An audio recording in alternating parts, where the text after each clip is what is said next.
Ale začína byť zima. Možno už ani nie je sneh, ale skôr taký ďažko, keď padal. Tak? Či nie?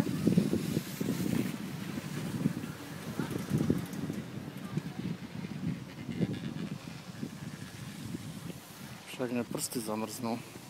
No.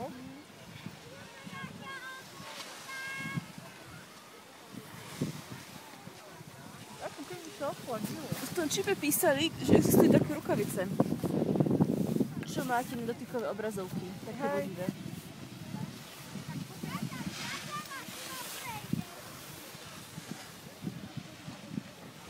No. A moje nervy. Ideme dozadu? No, to je nepríjemné. A prečo sa pekne hojdáme. Presne. Ty chceš chodiť na kolotoče a na blku, když z kože vyskočí. Čo? Ono to je nebezpečné.